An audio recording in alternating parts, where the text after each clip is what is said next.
Assalamualaikum warahmatullahi wabarakatuh. Perkenalkan, saya Dini Aprilia. Kali ini saya ingin menjelaskan mengenai struktur teks biografi.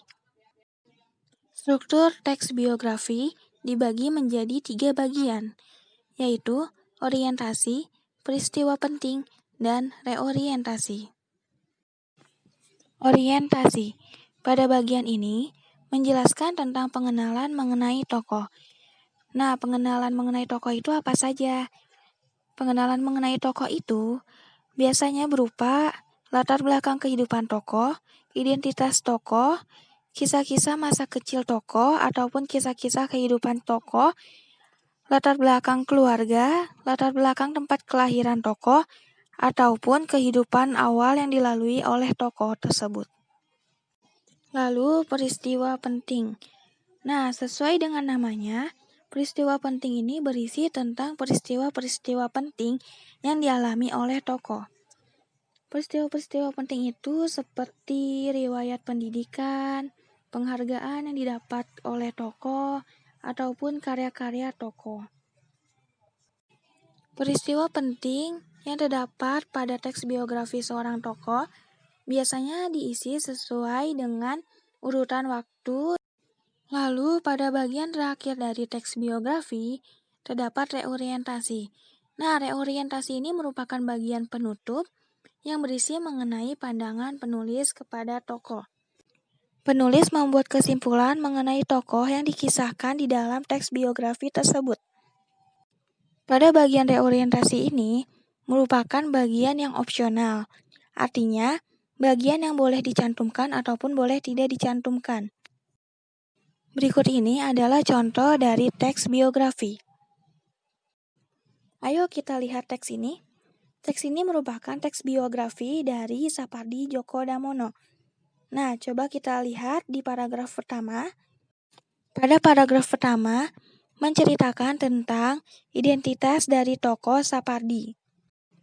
Buktinya, ada pada kalimat, Sapardi merupakan anak sulung dari pasangan Sadioko dan Saparia. Sadioko adalah abdi dalem di Keraton Kasunanan.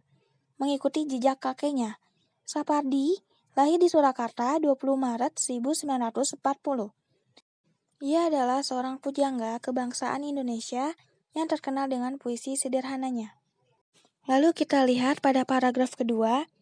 Pada paragraf kedua ini berisi tentang karya-karya dari Sapardi Djoko Damono.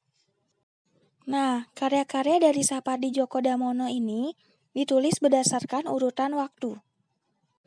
Jadi, paragraf 2 ini berisi tentang peristiwa penting yang dialami oleh tokoh Sapardi Djoko Damono. Kemudian pada paragraf ketiga, di paragraf ketiga ini merupakan paragraf penutup, yang artinya paragraf ini merupakan reorientasi dari teks biografi. Pada paragraf ini berisikan tentang pandangan penulis kepada tokoh yang sedang dikisahkannya di dalam teks biografi. Coba kita lihat pada kalimat ini. Sapardi, seorang penyair, pemikir, dan kritikus sastra kenamaan kaliber dunia. Nah, kalimat itu merupakan kalimat yang berisikan tentang pandangan penulis kepada tokoh Sapardi Djoko Damono. Jadi kesimpulannya, orientasi berisi tentang latar belakang tokoh ataupun identitas tokoh, seperti nama, tempat tanggal lahir, latar belakang keluarganya, nah seperti itu. Lalu berikutnya ada peristiwa penting.